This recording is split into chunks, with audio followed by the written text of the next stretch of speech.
Reger orquestra ou escrever música sempre foram atividades na contramão das expectativas sociais tradicionalmente reservadas para as mulheres. Delas, esperava-se que fossem pianistas, cantoras e bailarinas.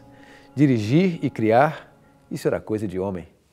No entanto, em tempos de maior conscientização e aceitação de escolhas individuais, surgem novas oportunidades de cortar pela raiz preconceitos caquéticos e visões simplistas a respeito das mulheres e suas atividades musicais. Hoje, Fanny Mendelssohn é considerada compositora e pianista muito talentosa, mas seu famoso irmão Félix escreveu uma carta à mãe deles insistindo que sua irmã fosse apenas bela, recatada e do lar. Pelo que eu sei de Fanny, eu diria que ela não tem inclinação e nem talento para a composição. Para uma mulher, ela já sabe a respeito de música o suficiente. Ela administra sua casa e sua família e não se preocupa com o meio musical. E, com certeza, ela não coloca estas preocupações à frente de suas ocupações domésticas. Publicar suas obras só perturbaria estas suas preocupações. E eu não posso dizer que aprovaria isso. Carta de Félix Mendelssohn a Lea Mendelssohn Bartholdy, em 24 de junho de 1837. Há quem acredite que isto seja normal e natural. Afinal, quem se importa se ela chora? Como diz a música da compositora Jocy de Oliveira.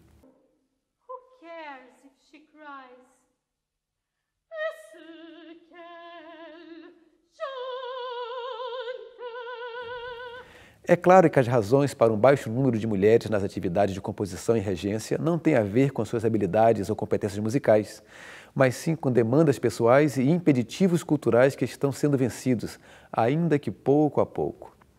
Os tempos, eles estão mudando.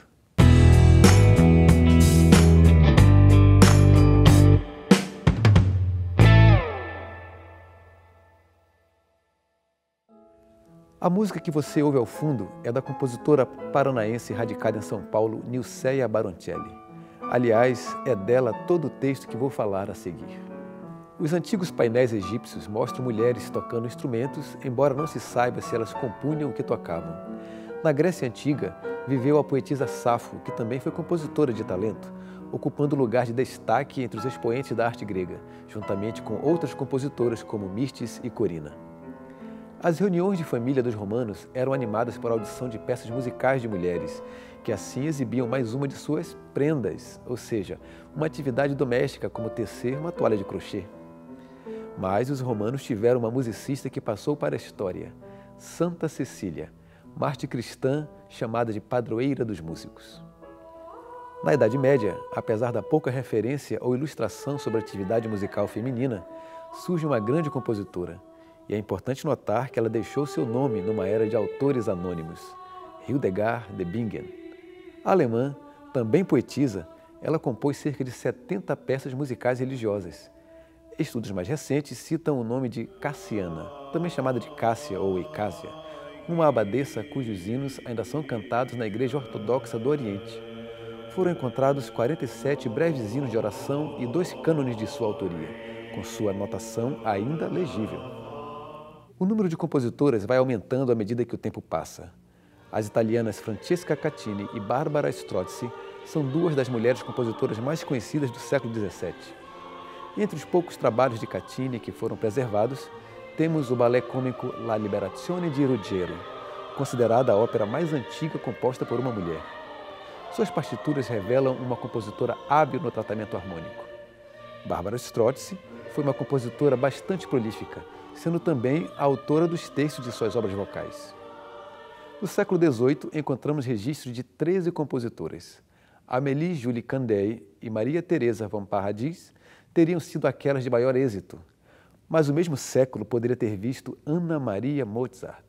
talento precoce que não alcançou o profissionalismo e a fama de seu irmão Wolfgang Amadeus. O romantismo do século XIX foi um período brilhante e mais documentado da música ocidental até então. Além das 21 personalidades femininas compositoras do período, merecem destaque especial Fanny Mendelssohn e Clara Schumann. Fanny Mendelssohn foi a irmã de Félix e, como ele, recebeu primorosa educação musical. Fanny dedicou-se à composição e suas peças aparecem hoje entre as do irmão, assinadas por ele.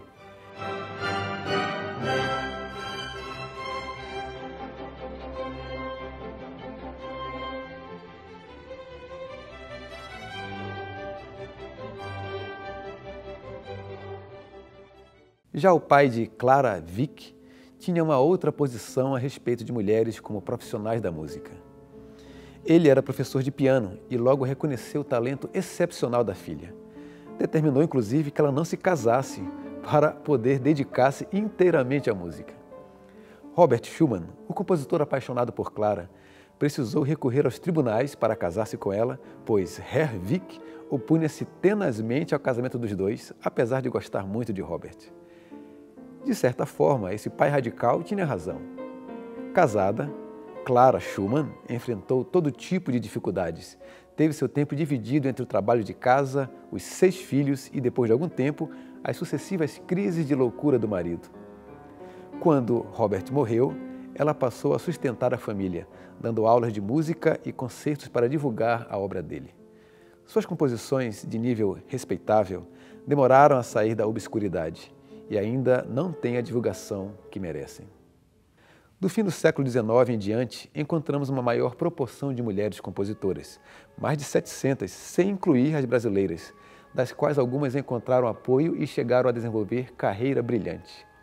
Compositoras como a francesa Germaine Taillefer, única mulher a integrar o Grupo dos Seis, um grupo de renomados músicos da Paris do início do século XX, a canadense Jena Branscombe, a espanhola Louisa Paul, a americana Mabel Wheeler Daniels, a inglesa Rebecca Clark, a russa Sofia Gubaidulina e ainda Cécile Chaminade, Rachel Portman e Lili Boulanger.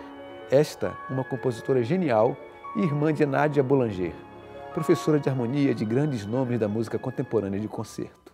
No Brasil, pesquisas sobre a música do período colonial de Minas Gerais fazem referência a Ana Maria dos Santos, organista cega, e também a Tomásia Onofre do Lírio, ambas substitutas em diferentes ocasiões do compositor Emerico Lobo de Mesquita. Pois, com a decadência da mineração naquela época, as despesas foram reduzidas, substituindo-se os músicos de melhor paga pelos de menor. No século XIX, a condessa Rafaela Rozwadowska encenou no Rio de Janeiro uma ópera de sua autoria intitulada Dois Amores. Alguns anos depois, uma outra mulher encenava óperas no Brasil, Chiquinha Gonzaga.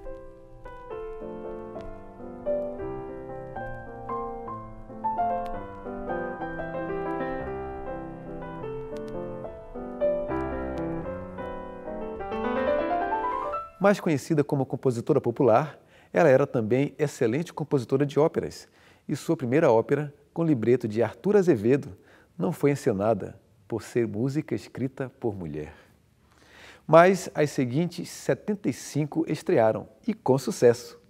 Ela também fazia orquestrações e foi a primeira mulher a reger em público no Brasil.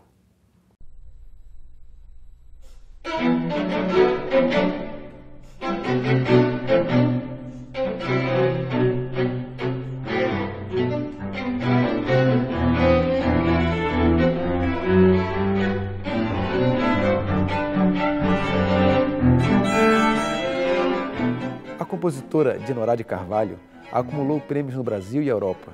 Talvez seu nome não seja conhecido pelos brasileiros como mereceria e como o é no exterior. E ainda há tantos nomes femininos de ontem, de hoje e de sempre, como Marisa Rezende, Vânia Dantas Leite, Emília Benedites, Kilza Sete. Vale destacar ainda a curitibana Jocy de Oliveira, pioneira no desenvolvimento de um trabalho que agrega música contemporânea a projetos multimídia.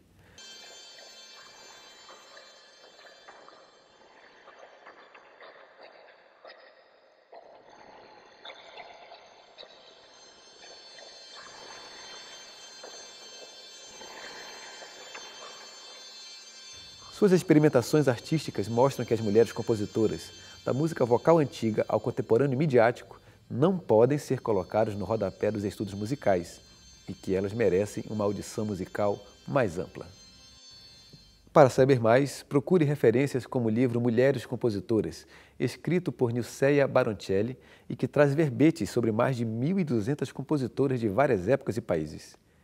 E também continue acompanhando a primeira temporada do canal Musicando, pois ainda vamos falar sobre compositores na música popular e, claro, sobre outros temas relacionados à música. Até o próximo programa e vamos musicando!